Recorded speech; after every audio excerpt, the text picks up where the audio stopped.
Alright, fellow Tarnish, welcome back to the playthrough of Elden Ring. I am Stubbs the Wizard, your host with the most, who likes toast on a post. I don't know if that's true. I suppose, well, I like toast. I don't know about on a post. It rhymed, though. And I saw a ghost. And I eat roast. Anyway, that's for Mindless Meat. Let's get some good rhymes in there. He seems to enjoy that. Shout out to Mindless Meat on this. Anyway, I'm Stubbs the Wizard, your host. This is a playthrough of Elden Ring with a stealth wizard build. And the idea behind it is that this wizard can only use night spells, or I guess invisibility spells, or use the terms interchangeably. And there they are in the middle, and you see he's a pure-int build, and we'll get vigor up to 60. That's our next, and we'll figure out what else we're going to do. Notice he does not have much faith in anything, and much that is hidden remains hidden to him with his faith in arcane. Anyway, let's look at what he's carrying. These are the two staves of loss, making the night spells really powerful. I wouldn't quite say overpowered, probably overpowered maybe. That adds 70%. Then when you do have it with these three, like Night Comet becomes just completely obliterates everything, even bosses. And the nice thing about this is with the night spells, the targets don't dodge them. They don't see them coming. There is Reach Talisman. You might wonder why I have that. I have that because it doesn't just affect arrows. It affects some spells like Rock Sling, and in my case, Ambush Shard gives it a further range. So what we're going to do is we have advanced with clearing the catacombs. We have advanced Rogier and Fia's questline, so we're going to do that. But I just killed Insha in the last episode. Sneaky bastard. I don't know if he hijacks you and you go to a different round table hole, because it's all dark and it's just him. I don't know what the deal is, but basically, now here's his boss, and he's not going to apologize like, oh, sorry we attacked you. He's going to be like, oh, well, we did it too early. And this shows that Gideon's a jerk, and I will take him on later and what is it? Prove his folly upon his body. About Insha. Hey, your dude attacked me. What gives, brother? You owe me an apology. Oh, my apologies for that. Oh, he did apologize. Nasty business. But And why? rather ahead of himself, it Oh, seems. so as part of the As his plan. I'd like to express my regret. Yeah. But now, Ensha is slain and gone. Finished. Forevermore. Great. I don't care. Ah, yes. Allow me to tender some advice in Find the Albinoric Woman. Find She the hides in a Albinoric cave Woman. to the west of the Laskia ruins, which jut from the mist-shrouded lake of Liurnia. She knows the location of the medallion's counterpart, I'm sure. She does, and I already have it. Here's the thing. I saw on a a message board or something somewhere, I can't remember, maybe it was a comment in a video, where they were casting, people were having casting, like, who they would cast in an Elden Ring movie for different characters. And someone has suggested Nick Cage for for Gideon Offner, like, oh my gosh, I can hear him on, like, find the Albinoric woman. I could hear Nicolas Cage saying that. Like, that would be perfect, So, It is good to see me safe, do you thank mean? you. Find the Albinoric woman. Hey, here's a black knife print that you want me to get. Is a black knife print. Or you were I can researching scarcely anyway. believe you managed to get your hands on this. You recall did. our conversation about the Night of the Black I Knives, do. yes? That's why I They did say it, the sir. assassins who carried out the deed were scions of the Eternal City, a group entirely of women, arrayed in armor of silver under cloaks which fooled the eye. Like The this, knives they wielded, how though, I look. were imparted with the power of the Rune of Death through sinister rite. Please, I beg of you, lend me the knife print I for will. a time. I'd love nothing more than to tease out its secrets. Okay. Though only a fragment, a very specific ritual had to be performed to impart the power of the Rune Yes. of Death. Traces of the one who performed the rite are sure to remain in the imprint. Half my body has been suffused with death. I'm certain it will help me see. Alright, so, by the way, Rogier, you need a shower or something. You have flies buzzing all around your crotch. Alright, that was me. He's a real one. Let's go talk to Fia. She should have something to say.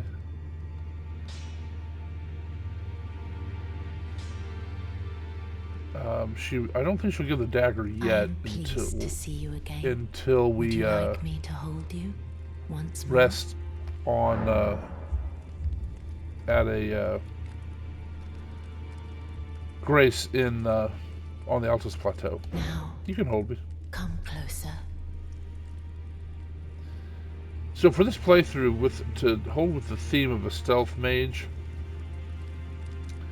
I thought about being the Lord of Chaos, but I think, pardon me, I'll save that for a Very warm.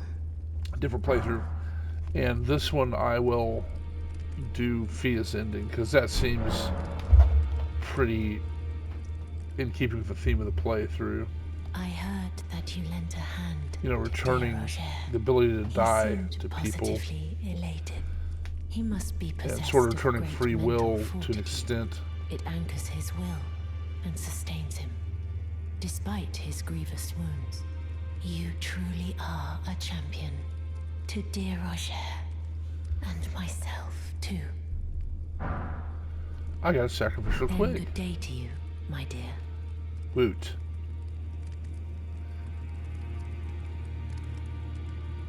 So, yeah, we'll do her ending. Doing her ending, and the idea is you return death to the equation, so now people can permanently die, but it also lets the undead persist, which is why she is enemies with, or no, I don't want to travel. I want to remove my marker. There we go. Which is why she and D are sort of enemies, you know. And one of the things I'm going to do too is I'm going to try to return all. I'm keeping the wrong thing. I'm going to return all the death root to the rank. And let me see how many I have. Doobie doobie doo.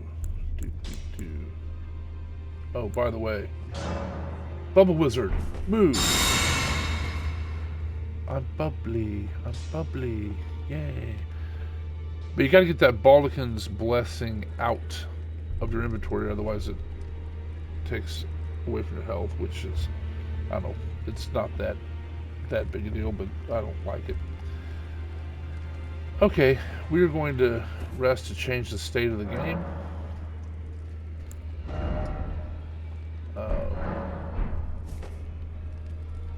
We'll go talk to Rogier, see if he's done with the knife print. Hey, wake up, brother. Ah, hello. I was hoping to see you. My examination is complete. Here's the knife print back, with my thanks. Oh, yeah. You're Now I welcome. have a fairly good idea who performed the rite upon the blade. The person who orchestrated the Night of the Black Knives. Oh. Lunar Princess Rani. Whoa. One of the children born to King Consort Radigan and his first wife, Renala. Demigod and sister to General Radahn and Praetor Rykard. Hers was the name I discovered in the imprint. Truly, you have my thanks. But if I might be so bold, I would like to ask something more of you. You If would? Rani truly is the one who plotted that fateful night, then she should bear the curse mark of destined death somewhere upon her flesh. I would like you to procure it for me. And then all will be laid bare. I will have the answers I have sought for so long. Where I is she? have some idea of Rani's potential whereabouts. There's a manor to the north of the Academy of Rea Lucaria. It is the familial home of the Carian royals, from whom Rani descends. There's been talk of the old royals' vassals gathering there in recent years. Rani's whereabouts since the shattering are a well-kept secret. She hasn't been seen even once. But I suspect she might have returned to the manor in which she was born. Why do you want to I'm curse afraid Mark? there's something I must tell you. Do you know of those who live in death? Yes. The very notion of life in death defies the Golden Order. By Dee's account, these defiled fiends must be expunged. But truth be told, I seek the curse mark to save them. You may find this peculiar, but I discovered something in my examination of the Knight of the Black Knives. These souls have committed no offense. They have every right to life, only they happen to touch upon a flaw in the Order. Yeah. What about D? What does D think about Yes, that? indeed. If D knew what drives me now, he would surely boil over with rage. Or perhaps he would even feel some pity. But no need to fret. None of that will come to pass. Yeah. I can tell a good lie when I need to. All right, that's all we got to say about that. All right, I don't think D is going to have much to What is say. it? Still milling about? Yeah, The map indicates where the gateway is hidden. It will lead you to Garank, the beast I've already clergyman. gone to Keurig. Okay, I guess I'll have to go through the gateway again to get him to move along. I don't think Fia will say anything yet without a state change.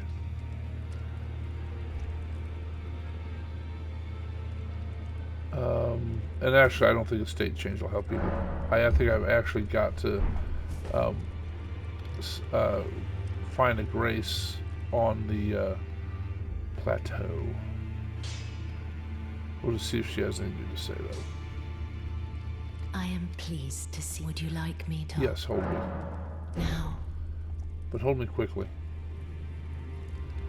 That is cool looking armor. I gotta say, they do a great job at the armor and really all the art and that's You all the are detail. It's very, very it's just so well done.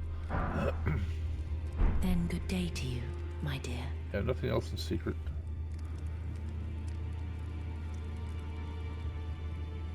All right, let's go. All right, thank you. And I never did look to see how many death food I had. Bubble wizard, move. Bubbly, bubbly wizard, bubbly. I get no kick from champagne. Whee. Okay, let's put my ADD to rest since my bubbles went away. And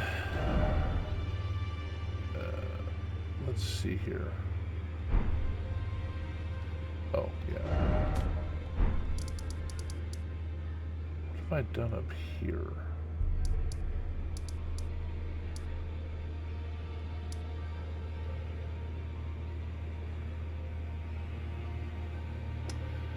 All right.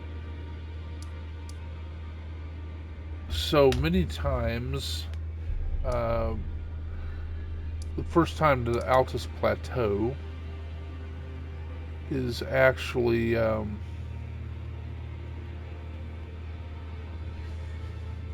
fighting the twin, I guess, virgins, so to speak, twin maidens, if you will. But what we're gonna do is we're going to go up here and deal with this dramatic area with all the mausoleums and the minor Erd tree and the arrows of doom that the ancestors shoot at you.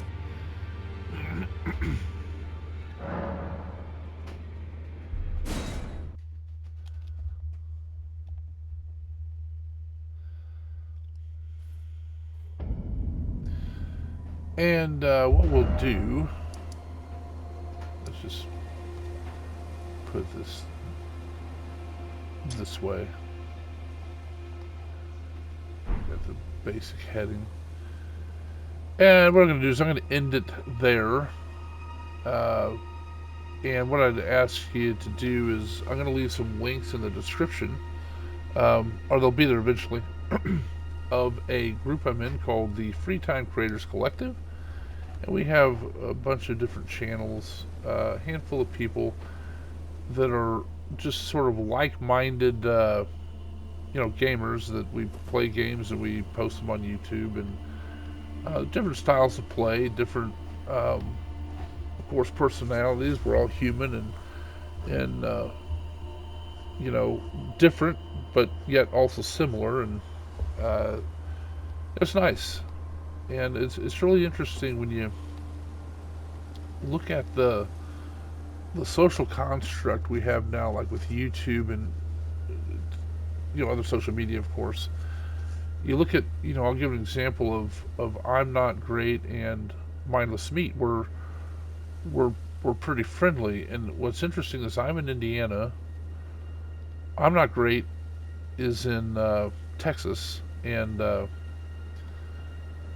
Mindless Meat is in the Pacific Northwest, and we're all friends. And 30, 40 years ago, that wouldn't have happened. And so it's really a great thing if you can use that stuff for a positive effect like that and gain friends. It's really an interesting phenomenon, and you just gotta be willing to embrace positivity and not negativity. So enough of preaching from good old Stubbs, but look at the description, look at their links, give them a click, see what you think. It'll be entertaining gameplay, I'll tell you that. As to this video, if you click a like, I'd appreciate that. Subscribe to the channel. Comments are always welcomed. I really like engaging with everybody and reading what you wrote and giving you sass back. Actually, I don't get too sassy unless you're sassy with me, I guess. And thank you for watching. And as long as you keep watching them, I'll keep making them. Thanks.